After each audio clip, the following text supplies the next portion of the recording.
Hi everyone, welcome back to the channel. Today we need to talk about something that makes everyone uncomfortable.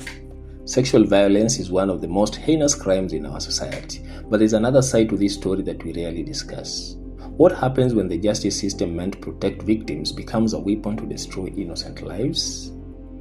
I'm talking about false accusations of rape and defilement in Kenya. Real cases, real people, real lives destroyed. Before we go any further, let me be crystal clear. Real victims of sexual violence deserve justice, support, and our unwavering belief. This video is not about dismissing genuine cases. It is about the innocent people trapped in a broken system. Let's look at the following cases, for example. Dappa Man went 15 years behind bars. You might know him for his comedy, from making people laugh, but Dappa Man's real story is no laughing matter. He spent 15 years at Busia Maximum Security Prison for alleged defilement. 15 years of his life gone, his career destroyed, his freedom stolen. According to Dappa Man, he was framed by his stepmother. Family politics, personal vendettas. And the result? A man lost a decade and a half of his life. 15 years is a long time. That's enough time to watch a child grow from infancy to high school graduation. That's enough time to build a career, start a family, have an entire chapter of your life. For Dappa Man, those years were spent in a maximum security prison for a crime he claims he never committed. Let's look at the case of Julius Wambua, who went 18 years behind bars. In 2012, Julius Wambua was convicted of defiling his 16-year-old daughter and sentenced to life imprisonment at Kamiti Maximum Security Prison. 8 years later, the truth came out. His daughter, Dorcas Mwende, came forward with new evidence. She had been coerced by her mother and police to give false testimony. Her mother had marital differences with Julius and wanted access to family property. Justice George Odunga of the High Court said, and I quote, "What should the court do when evidence is placed on its laps? Should the court close its eyes to new and compelling evidence? Justice must be conducted in a manner that is fair." Julius walked free 8 years later. 8 years of his life gone, his reputation destroyed, his relationship with his daughter forever changed. Then there's this 17-year nightmare. Just recently, in November 2024, another man walked free after 17 years in prison. His daughter was only 7 when she was pressured to testify that her father had repeatedly violated her. She was threatened by her uncle, her grandmother, and a police officer. Why? Because of a family land dispute. 17 years later, now at 20 years, the lady reached out to the father at Kamiti Prison and confessed the truth. She apologized and said she would correct the wrong. Justice D.O. Chepkwony quashed the conviction, stating that the daughter had been coerced. Several years later, think about that. 17 years later, think about that. Now there's also the story of Jeff Koinange. Even prominent figures are not safe. In 2007, Jeff Koinange, the CNN Africa correspondent, was accused of rape by a 66-year-old German businesswoman. He lost his job. His boss told him, that is too much crap. We can't sustain you here, so we are letting you go. No trial, no conviction, just an accusation, and his career at CNN was over. Now, there is a pattern you must have noticed by now. Family can be used as a weapon. Family can become your worst enemy. Now, look at the case of Dappa Man. He was allegedly framed by his stepmother. Look at the case of Julius Wambua. He was framed by his wife and daughter who were coerced. The 17-year case, an uncle, a grandmother, and a police conspired to frame him. These aren't strangers making accusations. These are family members weaponizing the justice system. The motivations behind family betrayal are things like property and inheritance disputes, things like stepmothers or stepfathers and blended family conflicts, things like marital revenge, things like power and control. And how is it done? The process is very simple. Number one, you coach or coerce a child or a vulnerable person to make an accusation. Then you file a report. Police are pressured to act immediately. The accused is arrested, often without thorough investigation. The case takes years to go to trial. And finally, even if you are acquitted, the danger is permanent. The damage is permanent. And here's the worst part. Children are the perfect tools because the courts rightfully are trained to protect and believe children. But what happens when adults manipulate this protection? There are some system failures that I want us to highlight. Why does the justice system fail? Now, the Sexual Offences Act has a provision. If you make a false allegation, you face the same punishment as the crime you falsely reported. This sounds good on paper, right? It is wrong, because as legal experts have noted, this clause actually scares genuine victims from coming forward. They fear that if they can't prove their case, they'll be imprisoned themselves. Meanwhile, false accusers with well-planned stories and accomplices continue to weaponize the justice system.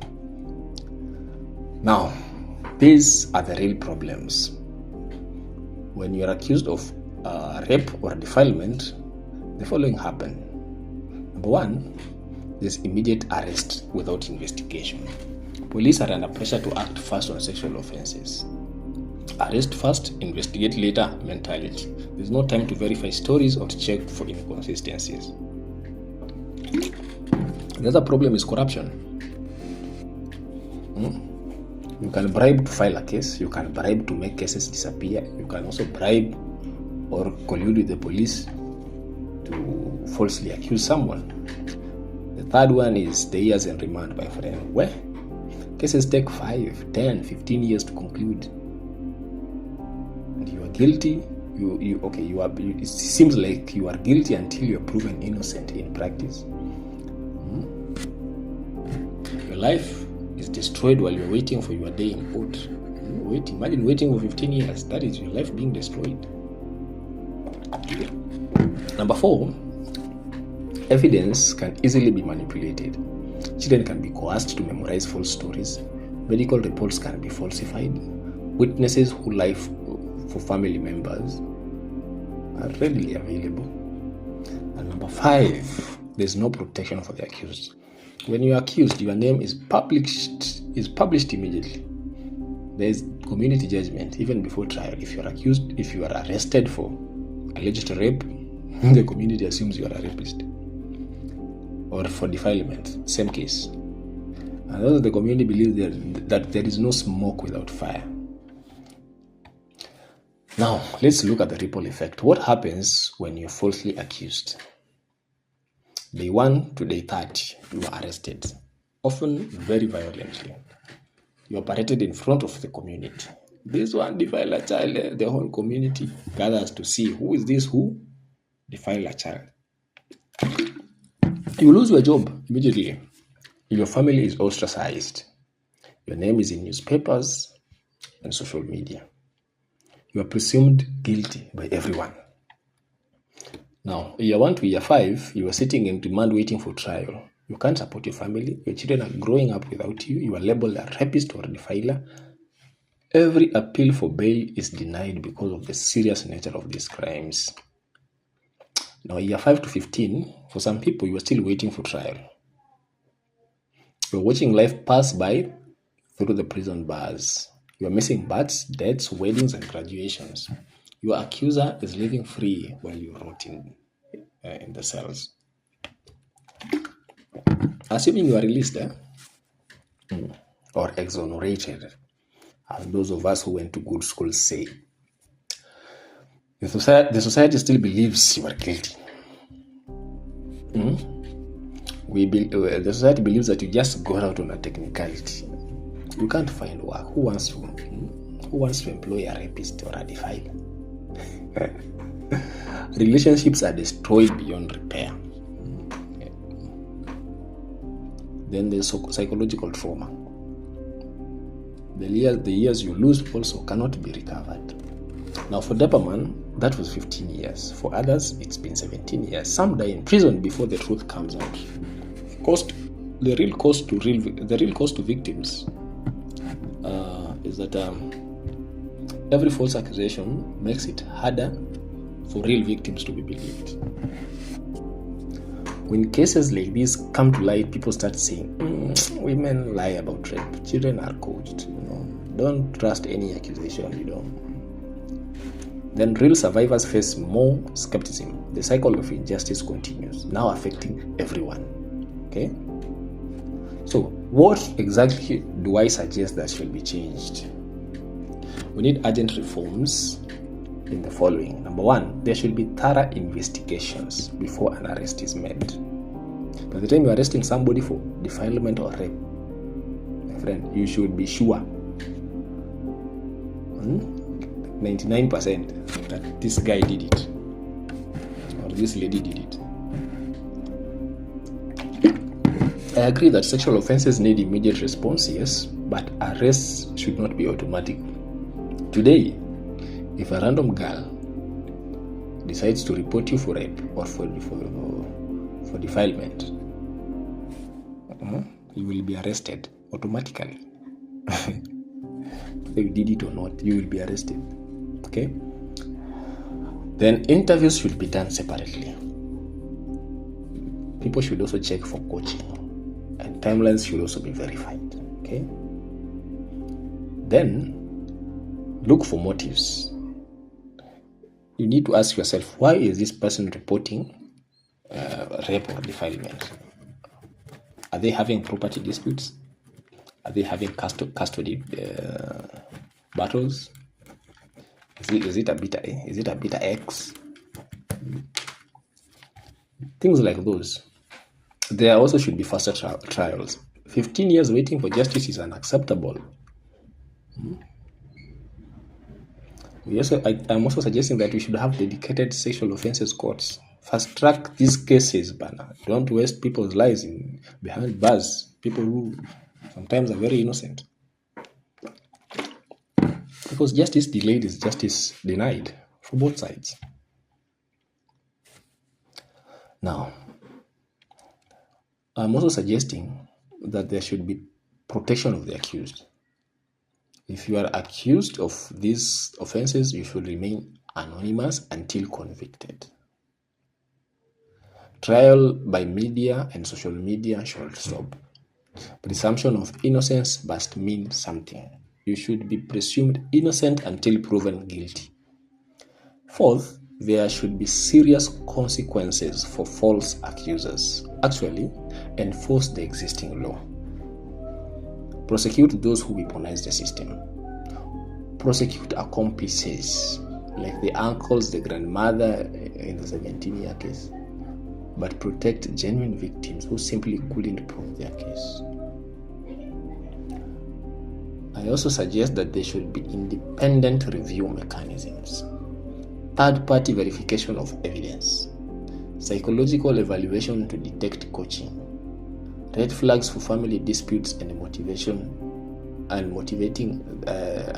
there should be a thorough investigation into the potential red flags for family disputes motivating accusations. Then lastly, I'm also suggesting that compensation for the wrongfully convicted should be done. How do you compensate somebody for 15 years? You can't give back their time, but there's something you can do.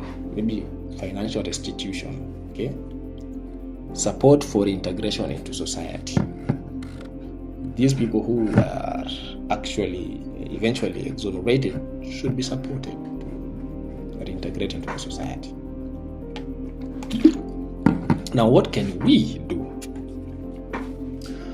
We should stop participating in trial by social media, demand for reforms from our elected officials, support organizations fighting for justice and judicial reform. Speaking of institutions like, is this one? I've forgotten. Oh, there's this one I know. Let me check.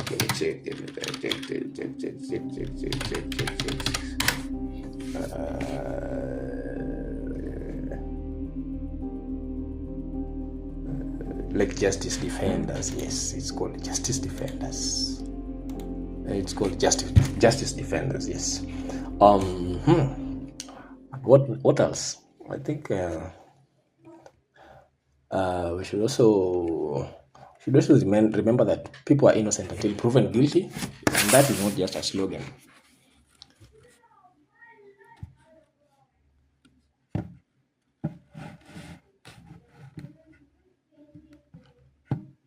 Lastly, I think we should also have announced conversations. You can support victims and still oppose false accusations. Now, conclusion. This is very important. Dappa Man lost 15 years of his life. Julius lost 8. Another father lost 17. Jeff Koinange lost his career.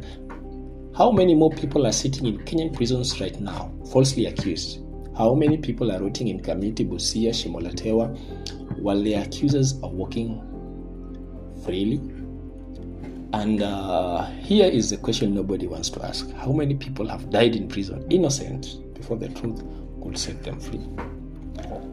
I want to be absolutely clear. One more time. Sexual violence is real, traumatic, and devastating. Real victims deserve justice, every single one. But we can't achieve justice by creating more injustice. We cannot protect victims by destroying innocent lives. We cannot build a just society on a foundation of lies and manipulations. When a stepmother can frame a stepson and steal 15 years of his life, when mothers can coach daughters to destroy fathers of a property, when uncles and grandmothers can conspire with the police to imprison innocent men for decades, we don't have a justice system. We have a weapon that anyone can use. The cases I've shared aren't isolated incidents. They are warnings. They are proof that our system is broken. Real victims deserve to be believed and properly investigated. The accused deserve presumption of innocence and a fair trial. Both things can and must be true. It's time for Kenya to fix this. It's time to have the uncomfortable conversations. It's time to demand better from our justice system. Because right now, in the name of protecting victims, we are creating new ones. And that's not justice. It's just more suffering. Share this video, start the conversation, demand change. Because tomorrow, it could be your brother, your father, your son sitting in a maximum security prison for a crime they did not commit. Thank you for your watching, and to Dappa Man and all those who have lost years to false accusations, your stories matter, the truth matters, and we are listening. Thank you very much.